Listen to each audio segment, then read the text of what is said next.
This episode of What the Tech is brought to you by Braintree Payments. Mobile app development can be complex, but integrating your payments no longer has to be.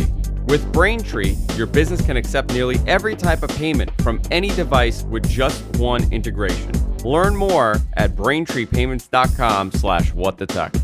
And by Harry's. For guys who want a great shave experience for a fraction of what you're paying now, go to harrys.com. And now Harry's is offering a free trial set. Just pay the shipping by using the code WhatTheTech at checkout. What the tech?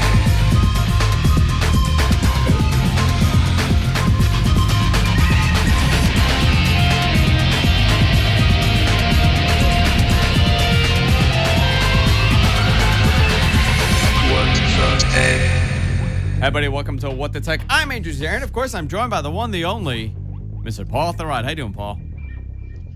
Pretty good.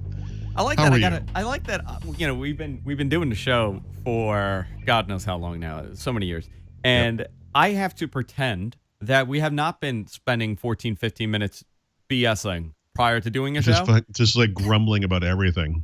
Can you imagine if that's how? How do you think I'm doing, Andrew? We spent the last hour together. But can you imagine that's how people actually function? I'm doing sitting great. Sitting at a bar, you talk to someone, they come back in, they're like, "Hey, welcome in. Please take a seat. How you doing?" That's like an hour in. They're like, "Hey, so how are you doing?" Yeah, guys, today's going to be a drinking show. We have not done a drinking show in months. Here's my beer. I got a Brooklyn Lager. Paul, what do you have over there? I have a Yinling. Paul has a Yinling. I'm not necessarily too proud of. No, it's fine. Better than having a Budweiser. Nothing wrong with Bud. Yeah. No, we don't have that in the house. This is here because of my wife's parents, but we don't have any good beer upstairs. I didn't want to go down in the cellar. That's fine. I like that you have beer upstairs and downstairs. Yeah, we have downstairs beer. You know what? Upstairs. In both your studios, you have alcohol really close by. That's true. That's the way to do a show. That's the way to broadcast, boys and girls. You saw this, right? Because if you go right behind the wall of the studio down in the cellar, there's a wine rack. Yeah. And there's also a refrigerator that's full of beer and wine. That's excellent. The emergency you might have a stash. snowstorm. You don't know what's going to happen. You never know. You always have to keep stocked up. Listen, I will never have food in my house. Whenever there's a big storm, we could always rely on the Chinese food place down the block to deliver, but we will always have booze. Right. And that's a free-for-all. Forget about it. Guys, so much to talk about today. The Microsoft event was last week. We didn't talk about that. We didn't talk about the Apple event. I have a bizarre question to ask, and I'm hoping the audience, while we're doing this, can answer this question because I've yet to confirm this. I think it's true, but I would be I'm flabbergasted. Well, I shouldn't be flabbergasted. I can't even talk. I need to drink today. Jesus, today's gonna be terrible. What's going on, Andrew? I know I'm having a rough day, but we have a lot to talk about. Before we do that, I want to thank our sponsor, and that's Harry's. You know who's dependable? You know who I could always rely on, and that's Harry's. They will always be here and not disappoint me. I'll tell you why. I just placed my order for everybody's Christmas gift in my family. I literally buy every guy in the family a Harry's set every year, and they absolutely love it. I did it 2 years ago, and I was like, you know what? I hope this doesn't become like the tie, right? So I did it 2 years ago. Everybody loved it, and then I did it again, and this year, Jess's grandfather, Jess's uncle, Jess's cousins, they're all telling me, like, hey, listen, are you going to give me another razor? Because that's what I want. It's actually amazing how many people want this because of the quality. These things are great. The blades are great. And by the way, once you get this set, the set, that comes with the blade and the bomb and everything, you just have to constantly buy the blades. And it's $2 a blade compared to $4 that you're going to pay in the drugstore. These things are great. And they got an awesome offer. If you go to harrys.com, you can claim your free trial set and the post-shaving balm when you use the coupon code WhatTheTech at checkout. Paul's been using these razors for years now. There were Harry's razors everywhere. He just has them sitting around on the table, in his car. It's everywhere. Harry's 5-blade razors now include the softer flex hinge for more of a comfortable glide, the trimmer blade, textured handle for more control, $2 a blade, like I said, compared to $4. And they own their factories in Germany, so you know you're getting the highest possible quality blade. Harry's is so confident in the quality of their blades, they'll send you their popular free trial set, which comes with the razor, 5-blade cartridge, and the shaving gel for free when you sign up for a shave plan. And All you have to do is just pay the shipping. That's harrys.com. Use the coupon code WhatTheTech at checkout. Guys, the holidays are here. This is an awesome, awesome gift to give. And I know I get the joke all the time, Andrew, but you have a beard. Yes, but I have to clean this thing up, and I could not do it if it wasn't for Harry's razor. Harrys.com, coupon code WhatTheTech at checkout. Paul. Yes, sir. Okay, so I'm gonna go into this little issue that I have with Microsoft. Okay, I have been, and this comes right after last week's comment that I made about how I really generally love Windows 10. They got me back as a fan. So let me ask you a question then. Why do you hate Windows 10? Because it seems like that's where you're going. I lost my mind. Okay, so and I get the people. So all these people have been complaining about the forced upgrades, right? The forced Windows updates. Yep. Right. You can't turn it off. Am I correct? Unless you have Enterprise, right? You could turn it off with Enterprise. You could defer updates. You can defer non-security updates, which are the ones that are causing the problems. I mean, so deferred for how long? That's not actually clear, but believe it or not, it's probably several months. So, for example, when they come out with like a feature update, like the anniversary update, you could actually delay that. The release of that for quite some time. But you can't say, okay, KB005998, whatever crucial update that is. I can't say, I don't want to do that update. Yep. But I want to do this, this, and this. You cannot do that anymore. No, this is like the lover's embrace of Romeo and Juliet. It's all or nothing. It's all or nothing. Okay. Yep. So I was still defending that. I was saying, you know what? How bad could it possibly be? It's a security update. It's a critical update. They're fixing the patches. How bad could it be? Well, theoretically, it's an excellent idea. Theoretically, it's a great idea. My problem is not necessarily with critical updates. It's driver updates. They force driver updates. Right? So why? First of all, the question is, why do they force driver updates? The second question is, why do they force driver updates? That's a good question. It's not rhetorical. What driver is causing your problem? Okay, so what happened with us is... because let me just say this just as a general statement, because there are two kinds of drivers, right? There's the inbox drivers, and by inbox, I mean the drivers that are included as part of Windows. And then you typically get more full-feature drivers from the hardware maker, from the PC maker, wherever it might come from. Okay, yeah. What is the... well, sorry, it's to complete the thought. You should be able to override what Windows is doing by installing the third-party driver. Oh, yes, you're absolutely right. You should be. Okay. All right. So I have a... So the production, this is the production machine. So if you're here, this is my production machine. It's under my desk. And we use, and guys, again, I'm going to put this out there. I don't know how many people are affected by things like this. I don't know. It affects gamers. I don't know. Like I always say, my case scenario for having these problems is very specific for my, I guess, enterprise needs, right? my very specific, applications that we use and the hardware that we use. So I have two totally separate issues here, and I found workarounds, and I just want to understand this better. So the first issue happened on Friday when we went to record First Ring Daily, a live show, by the way, live on therot.com every Friday at 1 p.m. East.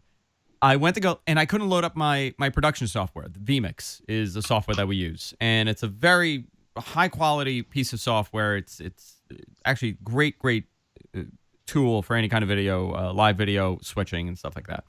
So it wouldn't load. It would just crash, and it would tell me memory error. Turns out there was an AMD driver that was pushed out that broke something for anniversary, like post-anniversary update. Something broke with the way that it works with anniversary. It's a very specific thing that doesn't impact a lot of people. It's only with certain applications. Fine. You uninstall the drivers. You roll back to the pre-existing driver that worked, right? You go back, let's say, to August when the driver was working. Except for, that's fine, it works. Except for when you do a Windows update, it will force the driver that doesn't work on the computer. even though, because it's a newer driver. It's, let's say, 16.6, and you need to run driver 16.5. Microsoft is saying, wait a minute, no, you need to have the latest driver. Sure. This is kind of an age-old problem in Windows. You know, that Microsoft's more basic inbox driver would replace the OEM driver, whatever you want to call that. The problem is the type of hardware you're talking about. It's a video card. I mean, it's an AMD Radeon R9 280. Oh. Yeah. Okay. Yeah. Actually, okay. So it's kind of it's not an esoteric thing. No. My next rant is going to be about more of a proprietary, very different type of thing. Yep. But it's a regular video. I mean, it's a video card. It's a standard video card. It's so the only way, actually, I actually discovered how to trick Microsoft into thinking it has the update.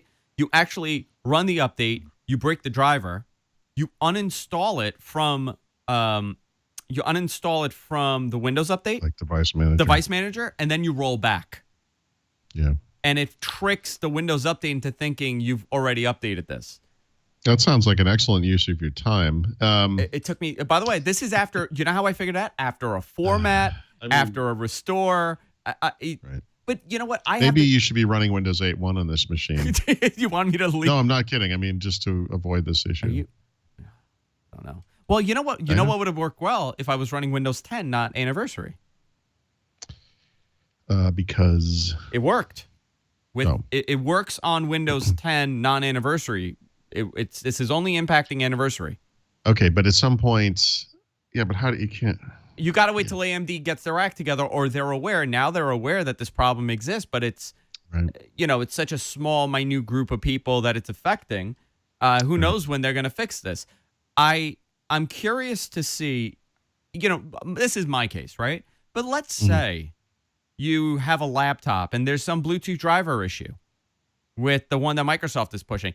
Are normal people going to say, well, wait a minute, let me roll back this driver. Let me uninstall this. Let me install that. No, let me trick. No. This is a much larger problem if more and more of these issues happen. I know people that had this problem with the NVIDIA drivers for their video card where every time Windows loaded, it was just a black screen. Right. Initially with Windows 10, and it was a driver update. So things like this happen, and it's not always Microsoft's fault when these driver issues happen, but to force an update like that and not allow you to say, you know what, I want all the critical updates, I want all the security updates, but forget about anything that messes with my hardware. I want to check no for this. Why can't we have that option? Right. I'm really confused by that. I am too. So, I mean, I just wrote something about this notion that Windows as a service is not working, right? And I think the issue is just that Windows is too complicated of a legacy product. It's got too many pieces of it, all over the place, and I've always just defended keeping this thing updated. I was the one that I was for being I was too. A service. These computers have become more and more like appliances. But it kind of makes sense when you control the hardware. If Microsoft controlled all the hardware, they would be able to determine if something like this will happen.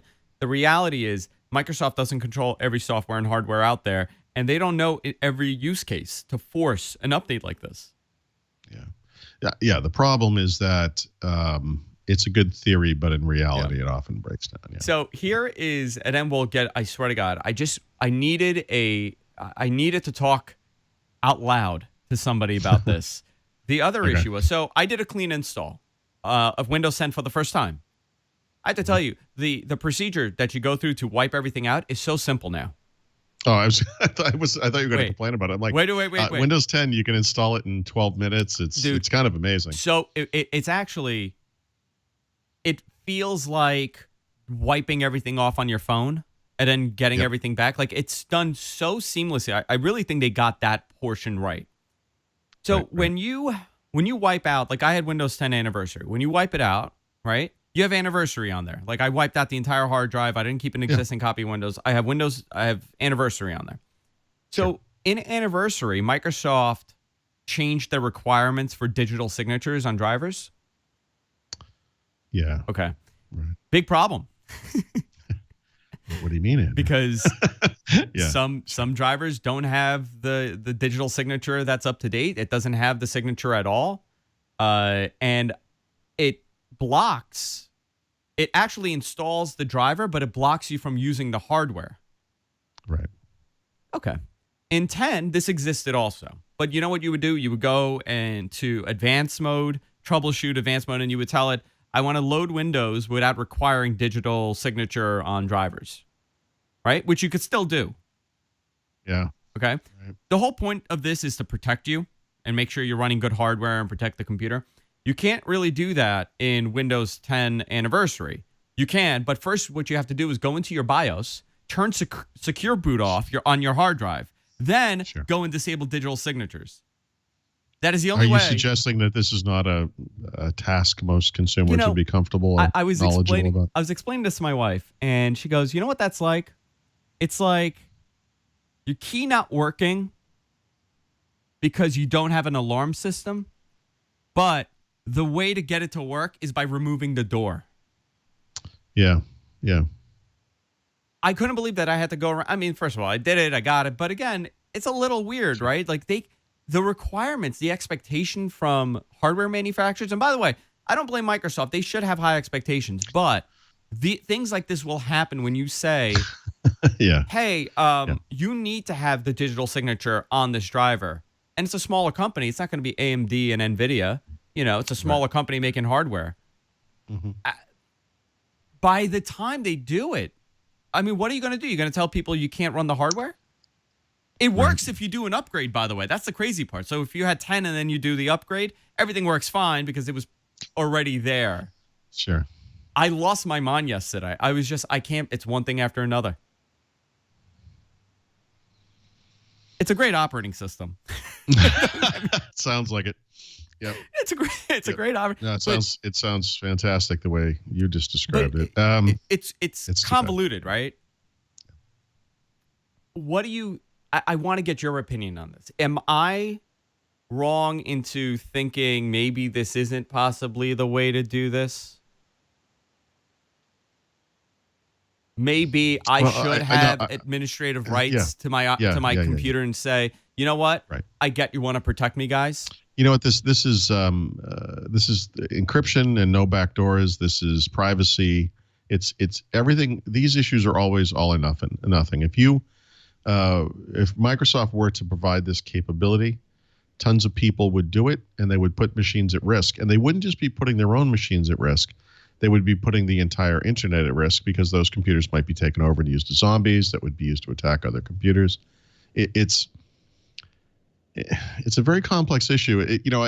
Some people might compare it to like a motorcycle helmet rule or law. Where it's my right if I want to not wear a helmet. That's up to me. It's my personal safety. The problem is when people wipe out on a motorcycle on the highway, they endanger other people around them as well. It's really not just about them. The accident you may get into may impact other people too, and that's when it becomes a problem. And but again, we're talking about a theory here versus a reality, and I agree with you. I mean, I just wrote this. I just wrote this from Microsoft's perspective. I think they've actually introduced more complexity, not just for the users, but for themselves. Because if they hadn't done this, if Windows 10 worked just like Windows 8 had or Windows 7, there would be 3 supported versions of Windows out in the world. Yeah. 7, 8, 1, and 10, and that would be it. And if they had to come up with a software update that needed to be addressed on all 3 operating systems, different KB numbers, et cetera, slightly different changes on each, you have 3 versions of that patch. But we don't have 3 versions of Windows now, do we? We have 3 versions of Windows 10, and then we have Windows 8, and we have 7.1. And as of March next year, what are the 3 for Windows 10? RTM 15.11 and 16.07. And in the spring of 2017, we're going to have a 4th. And that means we're going to have 6 versions of Windows that Microsoft has support to support. And it's actually more complicated than that because actually they also support future other builds of Windows through the Insider program. Those don't have the same quality bars and all that kind of stuff. I understand that. But they still have to keep track of that stuff because those are computers out in the world running Windows 10. And then there are apps which are serviced on a completely different schedule, which is another level of complexity on top of all that. And then, by the way, they have the different versions of Windows 10 that go to non-computer devices. There's Phone, there's HoloLens, there's Surface Hub, there's Xbox One. It cascades into this. I think it's a sinkhole of different versions. Microsoft calls it one Windows. It's not one Windows. If it was one Windows, one thing would patch all of them, but that's not how it works. So it's one of those things like it was done for the right reason. All the intentions were good. It makes sense theoretically.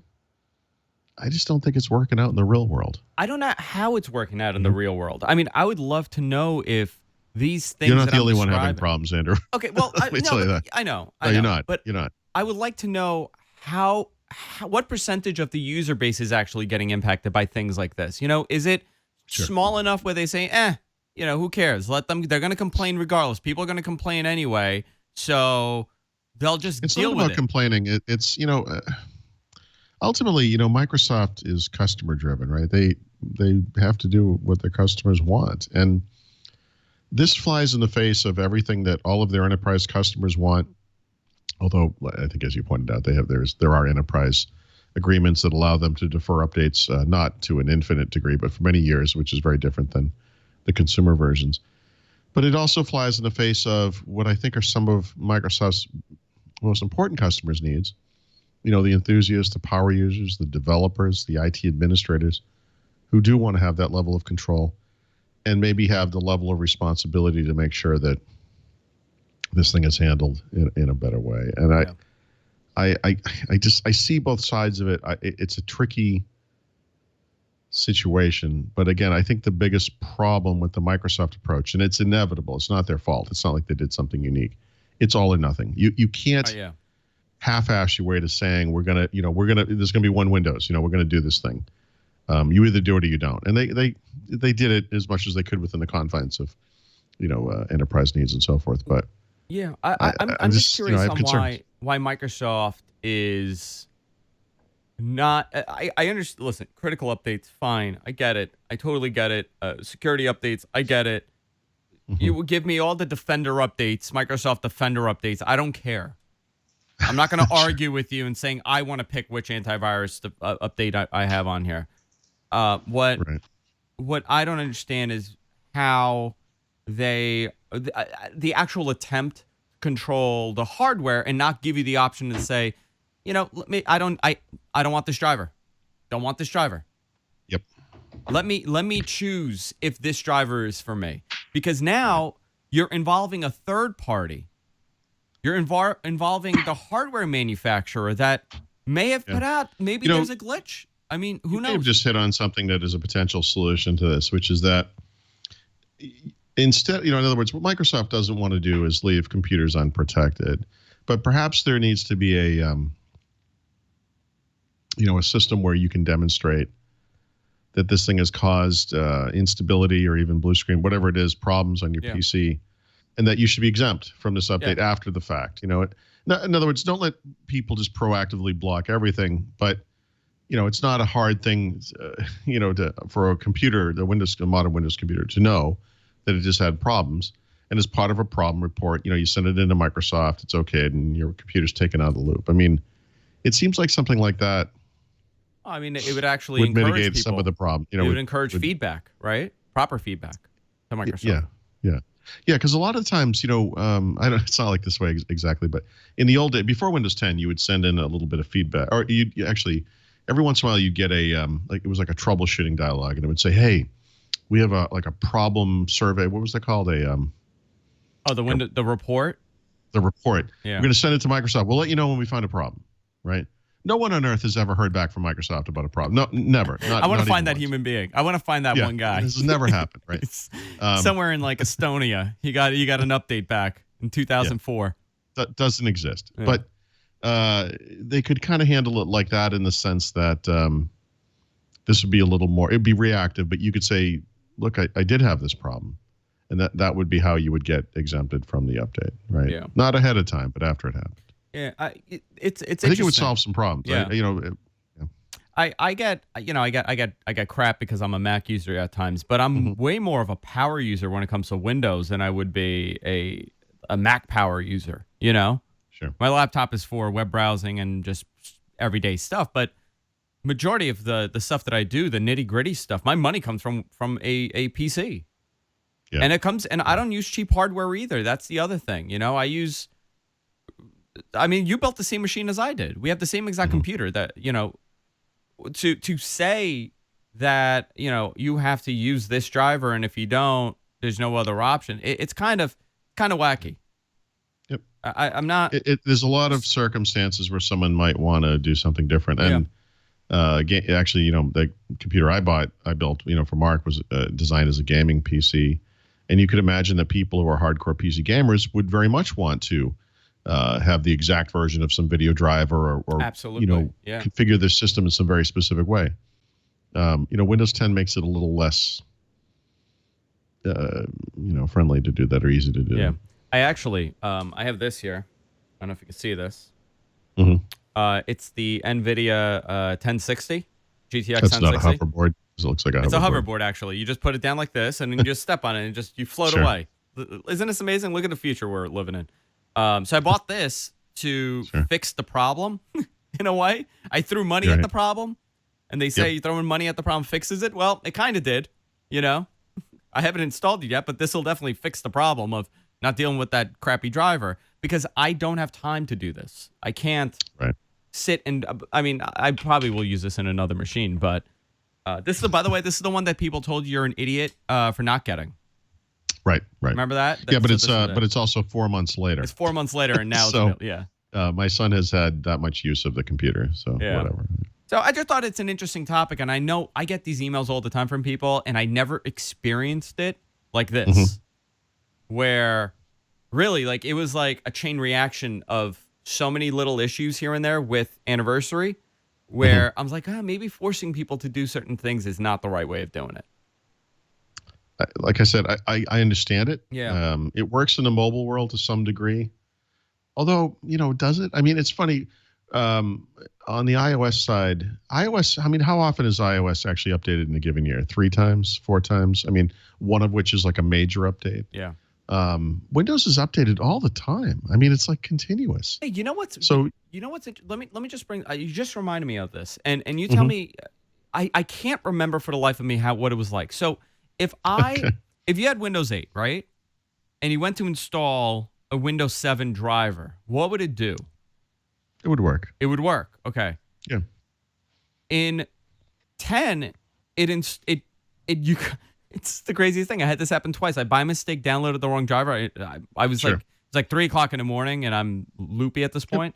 And I downloaded the Windows 7 driver, and I installed it, and it went through the installer, and I rebooted the machine, and I was like, why isn't it showing up? It's saying that the drivers aren't installed. Like in Device Manager, it's like the question mark.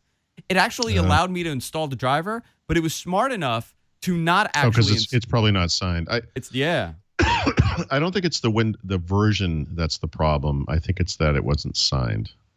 I thought it was interesting, though. Yeah.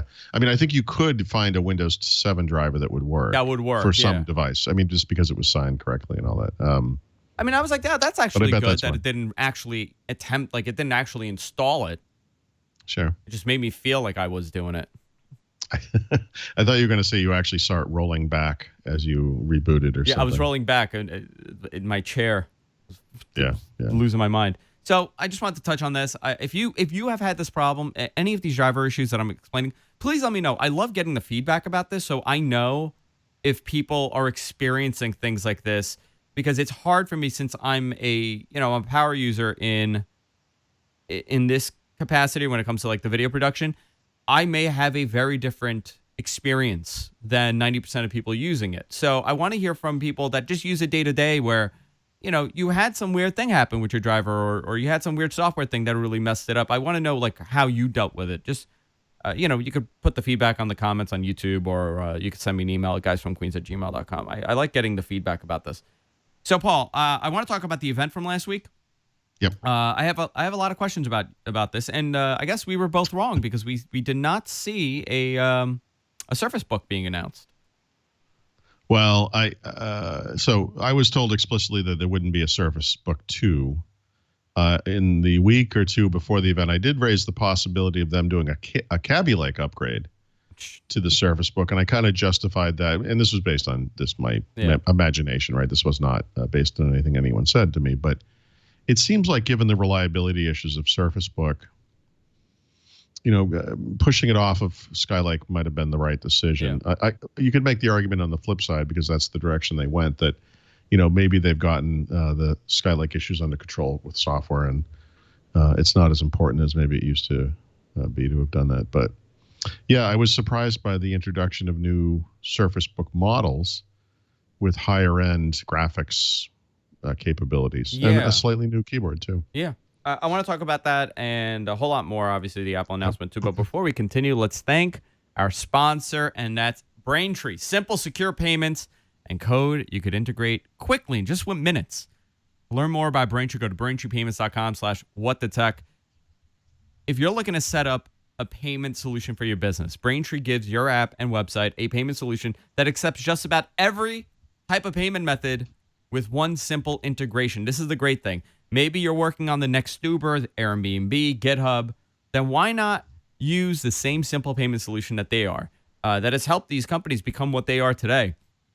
Braintree makes mobile payments so fast, easy, and seamless. It's almost magical. Like a MacBook.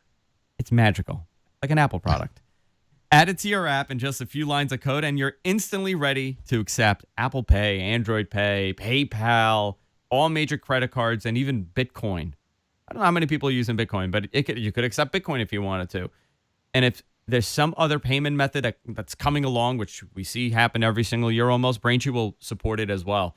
This is the great thing. I really, really like these guys not only because they make it super easy for the developer and the owner of the business to integrate this, but it's also really secure for the customer.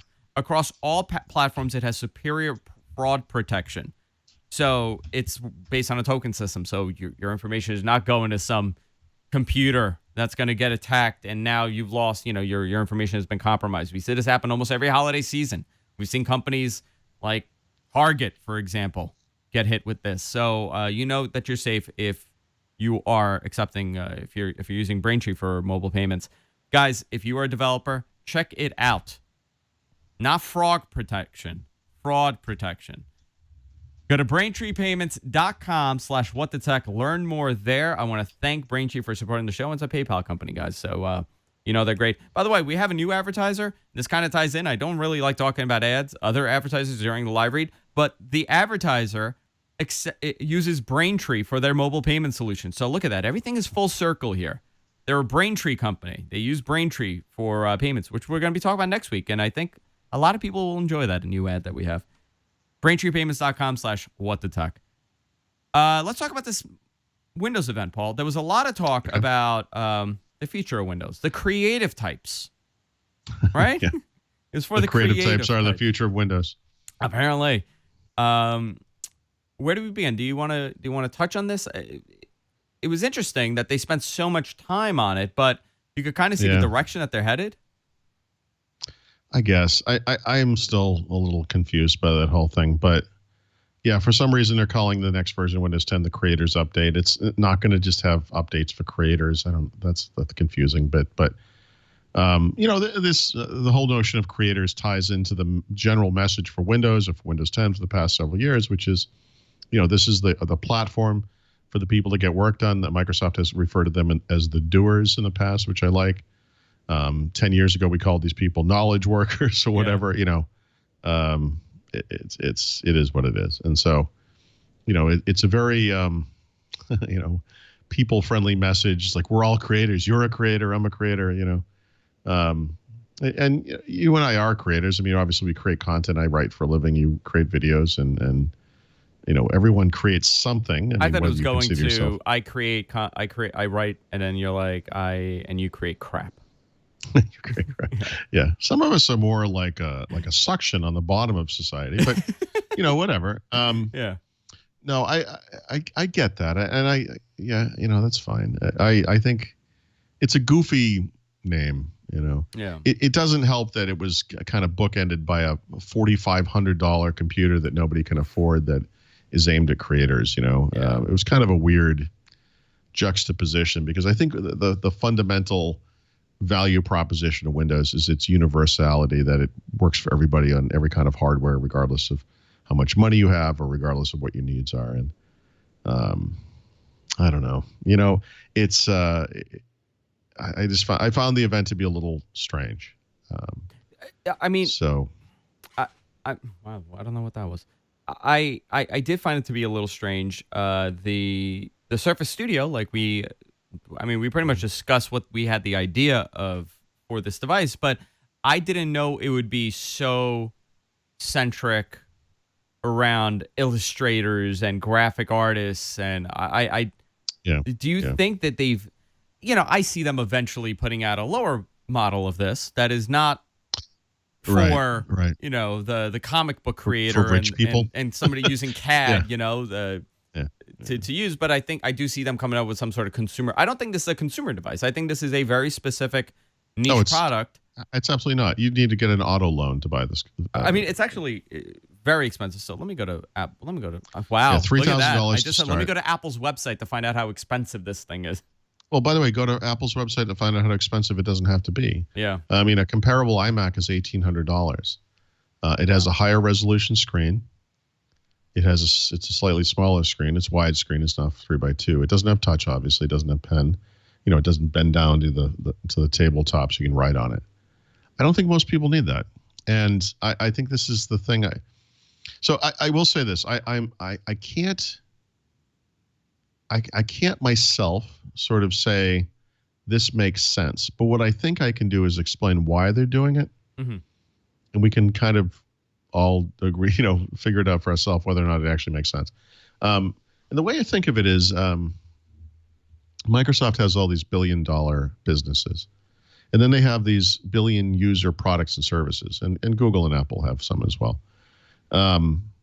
Surface, there's no such thing as a Surface tablet that is a billion-dollar business, right? That's not going to happen for them. So they have a product family instead. In the past, what they had was 3 different kinds of tablets. They tried to have a mini tablet. That didn't work out. They have tried to have a phone. That hasn't worked out yet, but maybe someday they will. But what they have now are 2 tablets. Well, 1 tablet, 1 laptop, let's say. They have a Surface Hub, right, which should have been the clue about the pricing structure. Yeah. Really high-end collaboration device. And now they have this thing. And this is the other way you get to $1 billion, right? It's not through one product. It's through peppering the market with lots of products. None of these things are ever going to be $1 billion. Yeah, none of them. Well, that's one way to do it, right? In other words, you need to Surface has to work within the construct of what Surface is. Surface is a premium products or aspirational products. They're aspirational not just for users, but for PC makers as well, hardware makers. And so Surface Book has been copied widely. Lenovo, HP, and many other companies make these things that look just like Surface Pro. Sorry if I said Pro. I meant Surface Pro if I'd said Surface Book earlier. They hope to do the same with this, I think. I think the goal is that next holiday season, we see HPs and Dells and Lenovo's and other companies versions of this device at lower price points with smaller screens, with different choices, Yeah. It's like a reference device, much like the Surface, Surface Pro. How that was a premium device. I mean, is this how they keep the OEMs happy, by pricing them out of themselves out of the game? Yeah, I mean, I think that's part of it, definitely. The other thing is, Satya Nadella is very pragmatic, and he has directed each of the business leaders in the company to ensure that their products actually turn a profit. What a goofy idea. And this is not going to be a big business, this Surface Studio thing, but it's something that could make a profit, right? And so I think, taken in context with the changes they made to the lineup, they were very explicit last year. Surface Book, Surface Pro 4, premium devices. They got rid of Surface 3, which was kind of a lower end device. Surface Hub is a device that costs, I think the price range is $8,000 or $9,000 up to $21,000 or $22,000. Super expensive. And then they have this all-in-one computer that somehow manages to be over $1,000 more than a comparable Mac. So the i5, here it is, right? The i5 1 terabyte hybrid drive with 8 just gigs, like the iMac, and 2 gig GPU is $3,000. Right. So if you want those specs in an iMac are $1,800. If you want a i7 version, Yep. with 16 gigs of RAM, which is Mm-hmm. normal, 2 gig GPU, which is not that great, but it's fine. Sure. You're $34.99. That's crazy. Yeah, you want the 4 gig GPU, $41.99, so it's $4,200. Right. Look, things change, but as of Yeah. today, there is no such thing as a human being on Earth that browses over to the Microsoft Store.com and goes down a price list and says and buys a $4,000 computer. That's just it's ludicrous. And I've tried to think of all these comparisons. Like, how does this make sense? Like, what is this thing in the scope of things, right? Back in the late 1980s, the Japanese car makers started coming out luxury brands, starting with Acura and then with Lexus and Infiniti. And those products carry a premium. They're kind of a tough sell at first because Honda, Nissan, and Toyota were not luxury car makers at the time. And, I don't know what the price premium was exactly, but let's say it was 20% or something, or 25%, whatever. Microsoft, I think they can justify the Surface Book, Surface Pro 4 level of pricing. Those machines tend to be more expensive than laptops and other devices from HP, Lenovo, whatever. This thing, though, I mean, it's not even in the same category. It's not a luxury vehicle. It's like a supercar, right?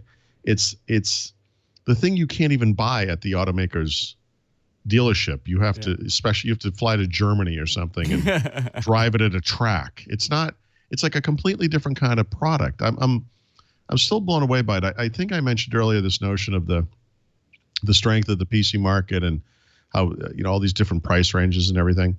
Those price ranges were here.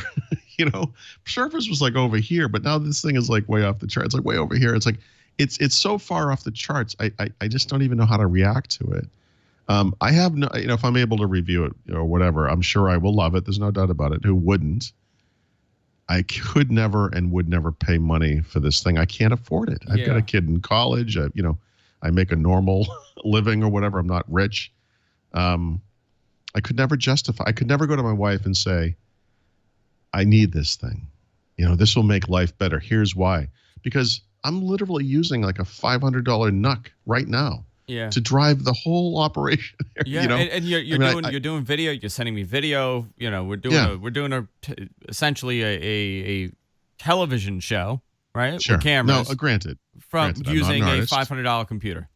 Yes, I'm not a graphics artist. I'm not a professional illustrator. Okay. You just hit the nail on the head. If you are a professional illustrator, if you are a graphic artist, if you are one of these, do you benefit from having this device, or is it just really cool? I'm going to give you an example. My friend is a comic book creator. He's a amazing illustrator, and he makes he's a comic book guy. Yeah. I asked him when I was drinking, and I asked him, I said, what do you think? And he goes, oh my God, that thing is freaking awesome. I want it. Sure. I want the Surface Studio. I go, why? I go, actually, let me rephrase that. And this is my exact comment. I go, does it make it easier for you to use this compared to what you're using now? Because he's probably using one of those, Waco, Wacom, the Wacom, whatever it is. Yep. He's using probably, I don't know. He's using something like that because I see him do it. I said, does it make it easier for you? Does this change the way you do graphics? Is this going to make your graphics better? Sure. I mean, how does it? He goes, to be honest, it looks really effing cool. Right. And I go, oh my God, it's the Apple thing all over again, even on this level. It's a tough one. I travel with a lot of different laptops, right? I review these products and everything. So the last trip I just went on, I brought this HP Spectre X360, which is a beautiful machine. It's thin and light and tiny. It's really small. It's got bezel-less. It's the kind of thing you would really like. There's no bezel. On the side. It's I tend to like bigger screen devices, right? And so for me, there is no perfect device for Paul, right? I have compromises of some kind that I have to make. And I think that's most people. I think that's Yeah, sure. I tend to like bigger screens, add bulk and, all that kind of stuff. And so this thing is like a 13-inch screen is kind of small, a little small for it. It's a little cramped, especially high-res Windows display scaling. You get into, it's kind of hard to find the right mix of scaling and resolution and all that stuff. A Surface Book, despite all of its problems, that screen's 13.5 inches, just a little bit bigger, but it's 3x2, so it has kind of a better field of pixels for productivity work, right? More of like portrait-oriented writing, like I would do, is a little bit better. A 15-inch Ultrabook would be ideal. Those are very rare. They're very expensive, but I mean, I guess I could have that conversation with my wife where I said, look, I need to buy a 15-inch Ultrabook. There aren't really that many of them. I know Samsung makes one. It's like $2,800. It would be easier for me. Is it life-changing? Is it worth that much money? But it helps you. It helps you. It would be better, but does the cost justify it? I mean, I do this for a living, right? I haven't bought it. Yeah. I mean, I haven't paid that much for. I won't. I can't. I just can't. And so I compromise because I'm a normal human being. That's what we do. We can't afford the Maserati or the McLaren supercar or whatever it is, because we're just people. So we buy an HP, we buy a Dell, we buy whatever we buy. We buy a Nook.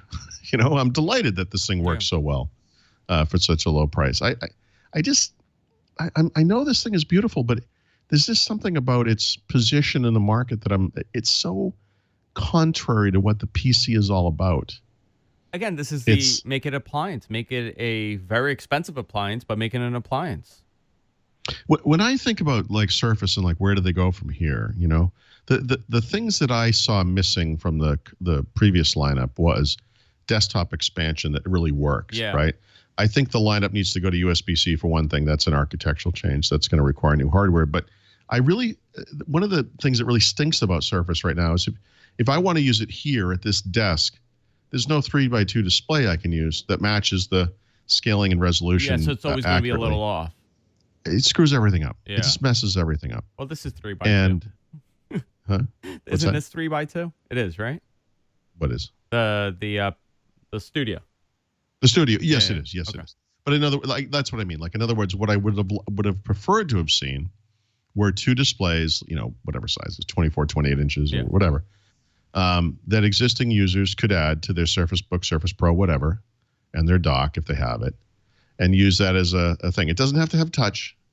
It doesn't have to come down and write with the pen. It doesn't have to have any of that because we already have that screen.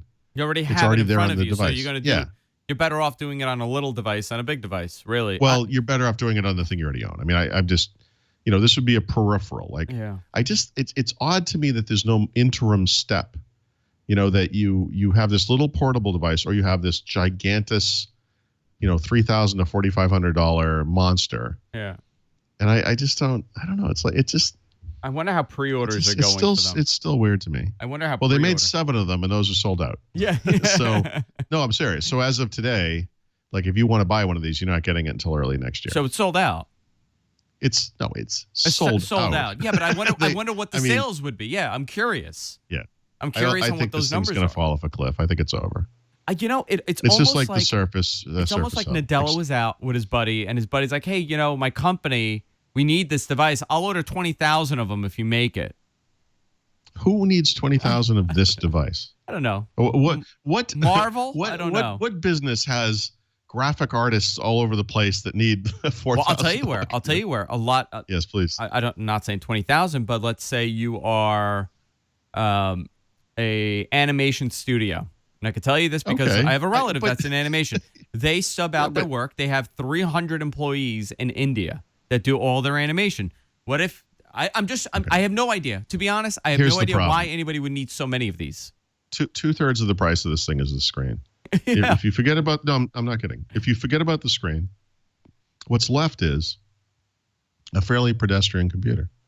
It's not even a high-end computer. No, it's not. If you went to Pixar today, or if you went to Pixar 10 years ago, what you would find are very specialized, high-end, super expensive computers.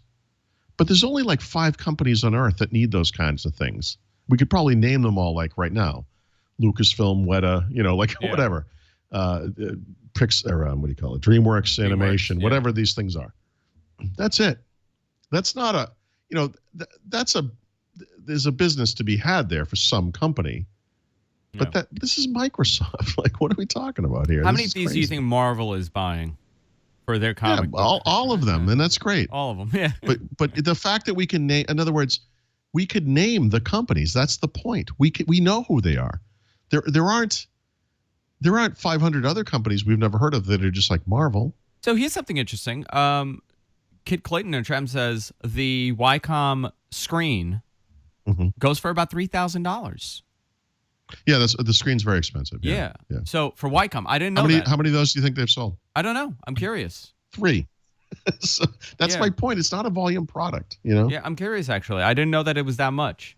I'm not saying it's expensive for what it is. I'm just saying it's expensive, and that what it is limits its desirability. It limits its applicability. Apparently, they think somebody's going to buy it. So, but you know what? This once again, maybe this is another reference device that they put out to keep the OEMs in line into making good hardware, and they're doing the world a greater. They're serving the greater good by creating this thing. By telling everybody, guys, this is the standard that you must meet. And in the world of mobility, they've created a computer that requires you to sit at a desk. Where's the Surface phone, Paul? I don't know. Where's the Surface phone? You know what would have been great? A Surface phone where you dock it to this beautiful screen. Sure. 3-in-1. 3-in-1. Yeah. I don't know. Nobody interesting. knows. So let's. It's beautiful, right? I do want to be clear. I complain about it because I represent real human beings. It's a beautiful device. Yeah. So is that supercar you see parked in front of the, Élysée Palace in Paris. I mean, it's beautiful. You're not going to get it and drive it. You can't afford it. It's beautiful to look at. So they also did a refresh of the Chromebook. Chromebook, geez. The Chromebook, Yeah, the Chromebook. Microsoft refreshed the Chromebook. Yeah, the Surface Book. They went to Kaby Lake, right? No, they did not. Of course, they did not. No. Yeah. Nope. No, they didn't really refresh it. You're telling me they didn't fix the one that Skylake problem? Well, so remember when we talked about this as a theory, the one thing that wasn't clear was how much engineering would be required to retrofit the existing devices with the new chipset. That may be a harder problem than we're, privy to. So sticking with the devil, in this case, probably did make some sense. So what they did was add three new models, actually 4, but 3 new models with the performance base, which is the keyboard base, right? Bigger battery. They lifted the keyboard up a little bit. I don't have my Surface Book here, but if you remember, the Surface Book's got that weird kind of hole. And so if you think about it, there's room in there to, add to the size of the keyboard. So they threw some battery in there. They put a new D GPU in there, which has 2 gigabytes of RAM instead of 1, and is far more powerful than the one in the original, which is actually kind of useless and ill-conceived in the sense that it's like this dedicated hardware GPU with its own RAM. Yeah. It's not good enough to run any game on Earth, right? That makes any sense, like any decent game. What's it for exactly? So, it's just like, it's for those people who feel like they're power users and they want the best thing. It's like, I can get one with a GPU. It doesn't really do anything. It probably runs Excel a little faster or something. Like it's a very strange product. But now Excel use. Yeah, well, you're generating charts and stuff at lightning speed. I don't know. So, strange. Slight refresh. And listen, this is not a cheap device either, by the way. No. It's not an inexpensive device. $27.99 for the i7 512 gig model. Not cheap. Yeah. They I went through each of the models they make just to kind of get in my head what's going on here because there's so many of them now. And the one thing I find a little strange is that most of the upgrades as you go up the list are, well, you can go from i5 to i7, obviously. There's only a couple of i5 models. And with the i7, it's mostly storage. There's a lot of storage choices, like 128, 256, 512, and 1 terabyte. RAM, it's like all 8 gigs until you get to the very high end, and then it's 16, and that's it. When you look at the just performance of the machine. You know what baffles me about this machine? Out of all the things that you listed, okay? Yep. When you use a laptop, Paul, yep. and you're using the webcam on the laptop, if it's a touch screen, which one are you? If it's like like it has a rear one and a forward one, which one are you more likely to use? The front facing. Well, you always use the front facing one. So they're front facing. I don't even know why they have rearward facing cameras on these things. So you could do this with it. Nobody does. Who on earth has ever gone out into the world with a Surface tablet and taken photos with it? Somebody please email me. But no. Email Paul. Email. I'll give you his personal email. I swear to God.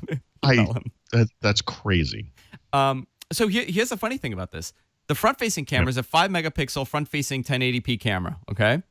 Yep. Fine. The rear-facing camera is an 8-megapixel autofocus camera. The rear-facing camera that you will never use is better than the front-facing camera that you're going to use every day. In Microsoft's defense, I'm sure what it has to do is just the field of view it's taking in, and the items you're taking pictures of would tend to be further away, right? The front-facing one doesn't have to be as good. It doesn't have to be. Right on top of it. I mean, it's just it's silly. The whole thing is stupid. It's still stupid.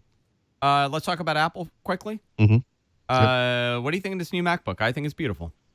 I do too. My central confusion with Apple is why they keep, pushing back on the multi-touch on the screen. I mean, that said, these machines are beautiful. I just said something about loving the 15-inch Ultrabook form factor. I realize this is not technically an Ultrabook. This fits the bill for me. The size, shape, weight of this is beautiful. The 15-inch version. The MacBook. MacBook Pro. Yeah. It's gorgeous. Yeah. I haven't tried one yet, so it seems like the keyboard has improved. The MacBook keyboard is terrible. It's based on the MacBook keyboard, but whatever. Yeah, I heard the throw was a little better. Not much though. It's not like, I don't know if you would be happy. I don't know if I'll be happy because I think the MacBook keyboard is absolutely it's terrible. Terrible. But they said that a lot of it is fixed. A lot of the throw issues where it kind of gives you the same effect, but not really. There's certainly room in there to make that happen. Yeah. And so I heard that. I heard the same. Here's what I'm going to say about the touch strip thing, the touch bar. I actually think it's a really good idea. I think it would be an even better idea if the screen had touch on it. Like I don't think that thing obviates the need for touch on the screen. I think there's a central benefit to having touch on the screen. But the benefit of that strip, aside from the kind of obvious context sensitive nature of the controls, the idea that strip can change if you have different apps up, is that it keeps your hands off of the content. It keeps you from covering what it is you're working on. That's kind of interesting. Like that's, being able to have like touch-based interaction, but not having to put your hands on the screen is valuable. It's the reason why they make such big trackpads and they have gestures on the trackpad. Yeah. It's kind of an extension of that. The I think trackpad it's is great. huge on this one, by the way. It's like stupid big, right? Like So here's the thing about this, okay? So they have this new MacBook. It's USB Type-C, which it's Thunderbolt, actually. It's 4 Thunderbolt 3 ports. Fantastic. Which is backwards compatible with USB-C. Yep. So if you have a USB-C device, you can plug right in. Yep. So did you know, Paul, that they are not giving you a dongle for USB? Okay. Well, no, but listen, we went through this with the headphone jack and everything on the iPhone, right? Yeah, but they're giving you an adapter with that. Yeah. Yeah, I know. It's an expensive device. I get it. You know what? The people who are buying these things, especially this first gen, they have no problem spending money. They'll buy the $40 dongle. Not that that's the point. That's not the point. But I mean, they have no problem spending money. They want the leading edge. These are the guys that are going to want the leading edge on everything. They're going to want their storage to be USB 3. They're going to want their display to be USB 3. Or Thunderbolt, whatever. They're on board with this. I really kind of come full circle on this stuff. I've written but not posted an article about USB/Thunderbolt. This is it. It's everything. This solves so many problems. It replaces so many things. It is the way to go. Oh, it's a future. Yeah, this is it. Yeah. I agree with you 100%. The HP Spectre my wife's using, the HP Spectre X360 I just took on this last trip, were all USB-C only. Yes, you run into those occasional little things like Mary Jo and I did a presentation and about 45 minutes away from it. And I'm like, oh, crap. I don't have any way to do video out. And I know the AV guys at the hotel are not going to have USB-C to HDMI. I know they're not going to have it. Yeah. And I just lucked out. Mary Jo actually had the adapter in her bag because, as a smart person, took everything HP gave her and without thought to what it might be. And so she happened to have the dongle in her bag. So those things happen. I get it. I'm going to get on a plane someday without the dongle from my iPhone, and I'm not going to be able to listen to music. I know that. Yeah. It's going to happen. But you know what? That's how we move forward. So it's just a temporary inconvenience. The benefit of this thing is so important. I don't know if you and I had talked about this, but this notion that Apple laptops for the past 10, 12, 15 years, whatever, have never had a formal docking solution. Yeah. Well, guess what? Now they do. Any USB/Thunderbolt dock works just fine. These things are infinitely expandable. What do you mean by a docking station? Oh, actually a piece that'll go right in. You mean? In other words, you have a laptop, yeah, and what you want to do is use it with a keyboard, a mouse, big screen, webcam, storage, speakers, whatever. Okay. Third parties have come up with all these goofy adapters for MacBooks and Airs and Pros and whatever that like have all the ports on them, and you plug it into the side. Every little thing has to line up, and it's like a way to do all that stuff. And then when you want to take the thing with you, you have to unplug all the stuff. It's stupid. Yeah. This thing is one plug, and I mean literally one plug because it drives power. Yeah. And it drives everything. And they showed one of them. This is one they showed it was like a 5K LG display. The 15-inch can drive two of those things. The MacBook gets power from the display. Yeah. That's the power of this plug. It's incredible. So it really is. It's awesome. I don't have a gripe with USB-C. I think this is the future. My gripe is nobody knows what the hell USB. You think the people going to the Mac store know what USB-C is? You think the salespeople know what it is? I guarantee they don't even know. So you're buying this thing, you're going home, and it's going to take you about a week and a half until you got to plug something in this thing, and you're like, wait a minute, where the hell do I plug? How do I plug this in, Paul? How do I plug this in? Sure. So, tough shit. All right. That's all. I don't care anymore. This is how we move things forward. Yeah. This is too important not to happen. I feel really strongly that Microsoft needs to do this on their Surface devices.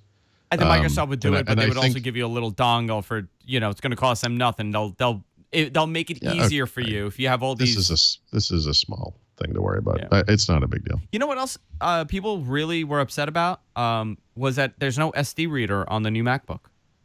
Yeah. By the way, all right. So it's funny. Like I said, I review laptops, right? I mean, hardware, whatever. And you go through this rote list of things in your head, right? Is it there or isn't it there? How many ports are there and of what kind? What are the video out? What's the what? There's all this stuff, I have often pointed to micro USB as being an important, port is not the right term, but like a capability to have in a phone or a tablet or a laptop. And you know what? I don't care anymore.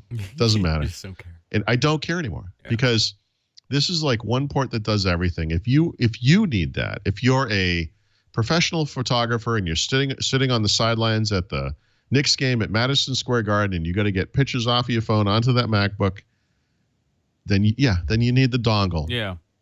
Deal with it.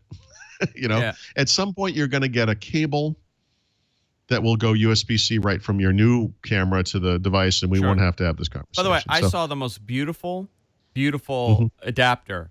USB-C to... Is this the round thing? No, this is the one that goes right on the side of the Mac, and it looks like it's part of it. I mean, it's actually it's that brushed aluminum look. It's stunning. Sure. It goes right in, USB-C right on the side, connects right in. It's totally plush to the thing, so it just looks like it's a piece. It does SD, it does USB, it does Ethernet, it does everything you need this thing to do. It's like $49. It's one device. Even when the first Surface devices came out, someone came out. It's a little piece. In fact, I have it in the cellar. It's a little piece of plastic. It's like a little plastic dongle. It has a like a headphone jack in like male part, and then has a USB port. And you plug it into the side of the Surface. It looked like those Surfaces looked. It's black. Yeah. And what was on the side of it was, off the top of my head, like probably 2 USB ports, right? That was the point of it, and the microphone port, the headset jack port. It was just like one USB is not enough, and here's this little dongle thing you can add to it and you get to, or whatever. Yeah. These things exist. It's fine. I know. I'm just curious. Again, I'm thinking for the people that are not aware that this is a whole new board. Because remember though, these are expensive devices. So very expensive. Yeah. The MacBook Pro 15-inch. What's the starting price of 15? It's like $2,300 or something. It's really expensive.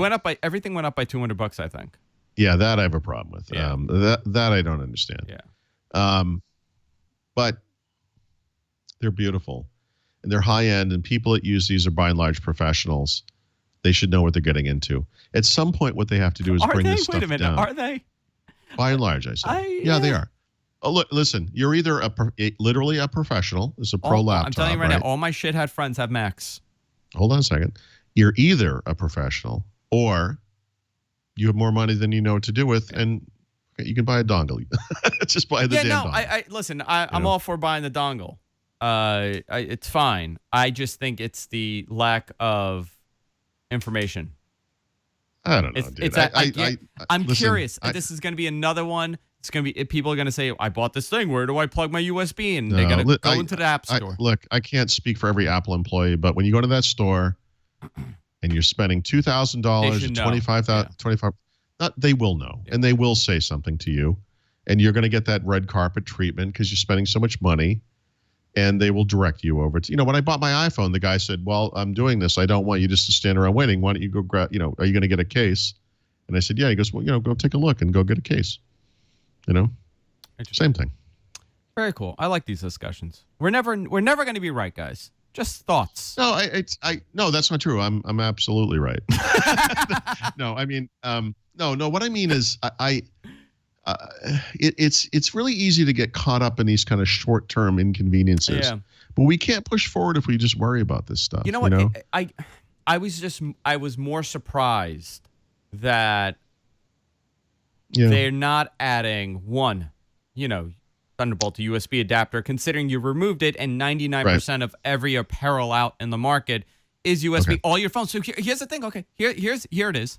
If you have an iPhone, I know. How do you connect your iPhone to your Mac? Apple makes a cable that's USB-C to Lightning. Yes, they do. You're right. So I'll give you an idea of what a compromise looks like. I mentioned the HP Spectre X360, the new one. It's USB-C / Thunderbolt based, right? And so there are two of those ports on the right side. Beautiful. It's a beautiful laptop. But if you go to the other, by the way, there's no SD reader on this at all, and that was something that was on the previous version as well.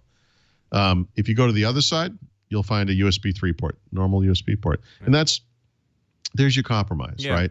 It doesn't have to be all or nothing. All or nothing is one of those things Apple does. I guess the only thing I'll say is just that they have a way of driving things forward when they do that.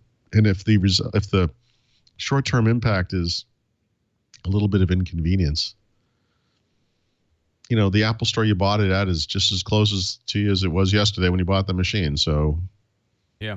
Here's another question. Go again and give them another 5-star rating for their customer service. That's what those people do. Yeah. Consumer what is it? Every year they're the top.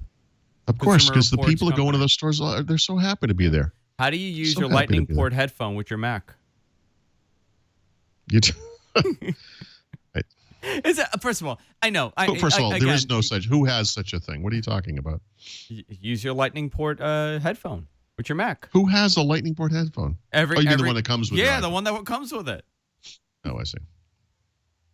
Nobody uses those headphones. You know what? That is a question of the week, guys. I want you to think about this. That is a great question to answer in life. How do you use your Thunderbolt headphone with your Mac? Guys, we got to wrap it up. I had a lot of fun today. This was so much fun. I feel so much better. If you're sticking around, if you're watching this live, stay tuned. Paul and I are going to do another 15 minutes. You have once again put me in the awkward position of defending Apple. I know. How is this happening? I don't know. I get you drunk, and then and then the truth comes out. Truth serum. Listen, Andrew, they get it. They get it. You guys are wrong. More important, they get me. Yeah, just like their TV app on their Apple TV. Yes. You know what? Yes. We didn't talk about this. You know what? Piece of crap. We'll talk about this on the post show. But I did. It's rare for me to get my hopes up during one of these announcements because everything is announced. I know. And I started talking about TV, and I thought they're going to do it. They're doing it. It's happening. I was on the phone with Verizon saying, "F off, Verizon. I'm canceling service." Yeah, sure. I was actually canceling. I was on the phone. You heard the word live, and then you were like, yeah. Guys, if you're sticking around, stay tuned. We're going to talk about this and a couple more things on the post show. If you're listening to the podcast, guys, go sign up. Patreon.com/whatthetech. It's our bonus show. Fund us whatever you want. You get access to all these bonus things that we're doing. It's a lot of fun. I really enjoy doing it. And you guys are helping us out. Continue doing what we love. You can follow Paul on Twitter at the Rot. You're not coming to New York, are you? Are you coming to New York? No. You're not? Okay. I thought maybe you would have been here this week. Yeah, there is an event this week. I'm not coming to it. You can follow Paul on Twitter at The Rot. You can follow me at Andrew Zarian. Guys, also, The Rot Premium. Can we talk about this for a minute? The Rot Premium. If you go to therot.com, go sign up for Therot Premium. It is excellent. You get all this access to blog posts that Paul puts out. Brad and Paul are working really, really hard on there. You also get access to First Ring Daily, the daily podcast that I produce. It's a daily podcast on therot.com. It's every day they do a couple minutes where they talk about whatever comes to mind, the day's news or whatever that day's topic is. Also, First Ring Daily, the weekly show on Fridays. It is available for everybody to download. It's going to be on iTunes within the next couple days, I believe. The next couple days. I got to check my email. Yeah, sorry, Paul. Within the next couple days, it'll be on iTunes. It'll be available in everywhere podcasts are available, and also Spotify. You could get it on Spotify as well in a couple days. I got a baby crawling down here while I'm doing this read. Look at her. Nice. Let me grab her. Hold on. Always fun. Here we go. I got a little baby here. So if you go to therot.com, sign up for the premium site. It's a couple bucks. Not that much. $64 for the year. And you're helping Paul. You're helping Brad. You're helping everybody out over there. Great people. Those are the darkest eyes I've ever seen. The child. Yeah. Staring deep into your soul. Yep. You know what? I'm going to do it. Hold on. Do you see this kid? Go to patreon.com/whatthetuck. Nice. Go fund this. Doesn't feed herself. That's all I'm saying. She needs diapers, guys. She needs diapers. Guys, if you're staying around, stay tuned. We're going to do our bonus show. If not, we'll see you all next week. Bye-bye for now.